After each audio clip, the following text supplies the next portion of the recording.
दोस्तों नमस्कार, स्वागत है आप सभी का एक बार फिर से। आई चलते हैं बिहार की ताजा खबरों की ओर, लेकिन उससे पहले अगर आपने अभी तक इस चैनल को सब्सक्राइब नहीं किया तो कर लें, जिससे कि आपको बिहार की ताजा खबर रोजाना मिलती रहे। पहली बड़ी खबर, बॉलीवुड एक्टर सुशांत सिंह राजपूत की मौत के 2 साल बीत चुके हैं, लेकिन उनकी मौत की गुत्थी अब तक सुलझ नहीं पाई। सुशांत सिंह मौत मामले में सीबीआई की जांच जारी है। इधर महाराष्ट्र की शिंदे सरकार ने मामले की जांच के लिए एक विशेष जांच दल का गठन किया है। इसी कड़ी में बिहार के पूर्व पुलिस महानिदेशक डीजीपी गुप्तेश्वर पांडे ने कहा कि उन्हें भरोसा है कि महाराष्ट्र में मौजूदा सरकार के समर्थन में सच सामने आ सकता है। आपको बता दें कि बिहार के पूर्व डीजीपी गुप्तेश्वर पांडे धार्मिक उपदेशक बनने से पहले सुशांत सिंह राजपूत की मौत मामले की जांच टीम के प्रभारी थे, और उन्होंने कहा कि अगर मुंबई पुलिस ने सहयोग किया होता तो 15 दिनों में इस केस की गुत्थी हम सुलझा लेते। अलीगढ़ जदयू के विधायक गोपाल मंडल का वारंटी बेटा गिरफ्तार। पुलिस को खुली चुनौती देकर घूम रहा था आशीष मंडल। आपको बता दें कि भागलपुर के बरारी गोलीकांड मामले में विधायक गोपाल मंडल के बेटे आशीष मंडल को पुलिस ने गिरफ्तार कर लिया है। पुलिस को खुली चुनौती देने का मामला अब तूल पकड़ चुका है। क्रिसमस के दिन अपने रेस्टोरेंट में आयोजित कार्यक्रम में उसने खुले मंच से जाकर अपने मेयर प्रत्याशी मां के लिए वोट की मांग की थी और कहा था कि वो विधायक का बेटा है और उसे किसी का डर नहीं है, जबकि आशीष के खिलाफ वारंट जारी था और पुलिस उसकी तलाश कर रही थी। अलीगढ़ बिहार में प्रोफेसर एवं एसोसिएट प्रोफेसर के पदों पर होगी नियुक्ति। उच्च शिक्षा निदेशालय ने भेज दिया है पत्र। बिहार के विश्वविद्यालय में एसोसिएट प्रोफेसर, प्रोफेसर और सीनियर प्रोफेसर के पद पर नियुक्ति की जानी है। उच्च शिक्षा निदेशालय ने विश्वविद्यालय को पत्र लिखकर संबंधित पदों के लिए रिक्तियों की जानकारी मांगी है। प्रोफेसर और एसोसिएट प्रोफेसर की सीधी भर्ती प्रस्तावित है। सीनियर प्रोफेसर की नियुक्तियां प्रोन्नति के आधार पर की जाएगी। अलीगढ़ बीएसएससी पेपर लीक मामले में दूसरी पाली की परीक्षा भी रद्द होगी। बिहार के शिक्षा मंत्री चंद्रशेखर का बड़ा बयान। बिहार कर्मचारी चयन आयोग सीजीएल 2022 की पहली पाली का पेपर लीक होने के बाद अब दूसरी पाली का भी पर्चा वायरल होने की खबर है। शिक्षा मंत्री चंद्रशेखर ने इस मसले पर बड़ा बयान दिया और कहा कि दूसरी पाली की पेपर वायरल होने की जांच की जा रही है। जांच में अगर पेपर लीक की बात सही पाई गई तो दूसरे चरण की परीक्षा भी रद्द कर दी जाएगी। एक दिन पहले आयोग की ओर से बीएसएससी पहली पाली की तृतीय स्नातक स्तरीय संयुक्त प्रवेश परीक्षा को पेपर लीक के चलते रद्द कर दिया गया था। बिहार के 38 जिलों के 528 परीक्षा केंद्रों पर 23 और 24 दिसंबर को बीएसएससी सीजीएल एग्जाम आयोजित किया गया था। अलीगढ़ बिहार में कोरोना वायरस की चौथी लहर की आहट, घर घर जाकर मरीजों का सर्वे कराएगी बिहार सरकार। बिहार में कोरोना की चौथी लहर की आहट के बीच राज्य सरकार ने मरीजों की पहचान के लिए घर घर सर्वे कराने का निर्णय किया है। इस काम में आशा और एनएम की सहायता ली जाएगी। राज्य स्वास्थ्य समिति के कार्यपालक निदेशक संजय कुमार सिंह की ओर से इस बाबत आदेश जारी कर दिया गया है। आदेश के मुताबिक विभाग की टीम हर घर जाकर यह पता लगाएगी कि कहीं कोई कोरोना पीड़ित तो नहीं है। बुखार, सर्दी और खांसी जैसे लक्षणों के आधार पर मरीजों की पहचान कर ली जाएगी और फिर टीम के सदस्य उसका उपचार भी सुनिश्चित करवाएंगे। विभाग ने कहा कि चीन सहित दुनिया के कई देशों में कोरोना का नया वेरिएंट BF7 का कहर सामने आ चुका है और इसकी तैयारी जरूरी है। सर्वे के लिए सभी डीएम, सिविल सर्जन को निर्देश भेजा गया। अलीगढ़ बिहार के गया जिले में कोरोना का विस्फोट, 12 विदेशियों के बाद 5 स्थानीय लोग भी कोविड पॉजिटिव पाए गए। बिहार में कोरोना का संक्रमण लगातार बढ़ता जा रहा। गया जिला कोविड हॉटस्पॉट बनकर उभर चुका है। यहाँ 12 विदेशी नागरिकों के बाद अब 5 स्थानीय लोग भी कोरोना से संक्रमित पाए गए और गया जिले में 5 लोगों की रिपोर्ट कोविड पॉजिटिव आई है। इसके बाद स्वास्थ्य महकमे में हड़कंप मच गया है। Civil surgeon doctor Ranjan Kumar Singh ने इस मामले की पुष्टि कर दी है। जानकारी के मुताबिक गया जिले में कोरोना वायरस के 5 नए केस मिले हैं और आई कोविड जांच रिपोर्ट में डुमरिया प्रखंड के 5 लोगों में कोरोना संक्रमण पाया गया।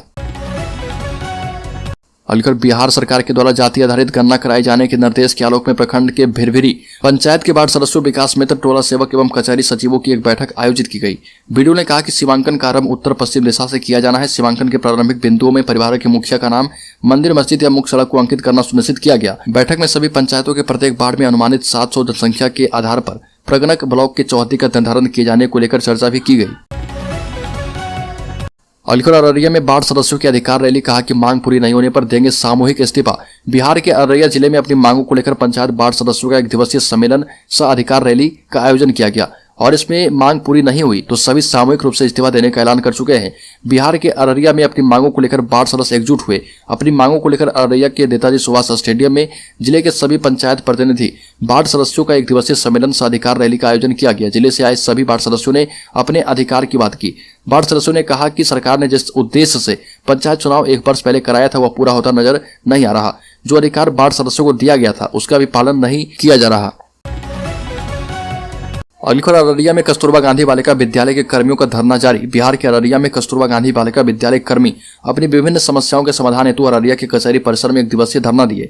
यह धरना कस्तूरबा गांधी बालिका विद्यालय एम्प्लॉयज यूनियन के बैनर तले अध्यक्ष अर्चना कुमारी के नेतृत्व में दिया गया और इस मौके पर कस्तूरबा गांधी बालिका विद्यालय के कर्मियों के द्वारा कहा गया कि हमारी प्रमुख मांग है कि समाज कल्याण विभाग बिहार सरकार के द्वारा संचालित आवासीय विद्यालय के शिक्षक एवं कर्मचारियों को समान वेतन, भत्ता और अन्य सुविधा दी जाए। सभी कर्मियों की सेवा पुस्तिका संधारित किया जाए। इन्हीं मांगों को लेकर धरने पर सभी बैठे हैं। अलीगढ़ बिहार के 8000 शिक्षकों की नौकरी पर लटकी तलवार सरकार देगी एक आखिरी मौका। बिहार में सरकारी स्कूल के कारनामे की लगातार सामने खबर आती रहती है। खासकर नियोजित शिक्षकों की योग्यता को लेकर हमेशा बवाल होता है। ये वही शिक्षक है जो क्लासरूम में या तो खराटे मारते पकड़े जाते हैं या फिर जांच करने आए अधिकारियों के सवालों पर चुप्पी साध लेते हैं। लेकिन अब इनकी नौकरी पर खतरा मंडरा रहा। राज्य के ऐसे 8000 शिक्षक शामिल हैं जिन्हें खुद को साबित करने के लिए सरकार लास्ट चांस देने जा रही है। इन सभी 8000 शिक्षकों से शिक्षक दक्षता परीक्षा ली जाएगी और इस एग्जाम के आधार पर ही इनकी नौकरी पर फैसला लिया जाएगा। अगर वो इस परीक्षा को पास कर लेते हैं तो अपनी नौकरी कर पाएंगे, लेकिन परीक्षा क्वालिफाई नहीं करने वाले शिक्षकों की नौकरी जा सकती है। 3000 शिक्षकों से पहले ही परीक्षा ली जा चुकी है, लेकिन ये सभी फेल हो गए। 5000 शिक्षक ऐसे भी हैं जिन्होंने दक्षता परीक्षा से दूरी ही बना ली, यानी 5000 शिक्षक परीक्षा में शामिल नहीं हुए। अलीगढ़ लोकसभा में उठा बिहार के सीमांचल में स्कूलों में शुक्रवार को छुट्टी का मामला। संजय जायसवाल ने कहा कि संविधान की धज्जियां उड़ रही है।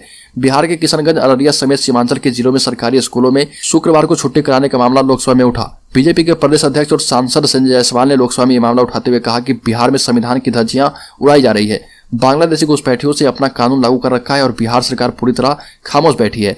लोकसभा में संजय जायसवाल ने कहा कि बिहार में संविधान की धज्जियां उड़ रही है। सरकारी स्कूलों में रविवार को छुट्टी होने का नियम है, लेकिन बिहार के सीमांचल के किशनगंज, अररिया और पूर्णिया जैसे जिलों के मुस्लिम बाहुल इलाकों में शुक्रवार को छुट्टी दी जा रही है। संजय जायसवाल ने कहा कि शुक्रवार को छुट्टी कर उस दिन के मिड डे मील का भी घोटाला किया जा रहा। अलीगढ़ बिहार की अति महत्वाकांक्षी कोसी मेची लिंक परियोजना के निर्माण का रास्ता साफ हो गया। इस परियोजना की डीपीआर बनाने के लिए जल संसाधन विभाग और केंद्रीय जल शक्ति मंत्रालय के तहत जल संसाधन विभाग के नेशनल वाटर डेवलपमेंट एजेंसी के साथ समझौता ज्ञापन पर हस्ताक्षर हो चुका है। कोसी मेची लिंक परियोजना के निर्माण का रास्ता साफ होने से 4 जिलों को सिंचाई की सुविधा और बाढ़ से राहत भी मिलेगी।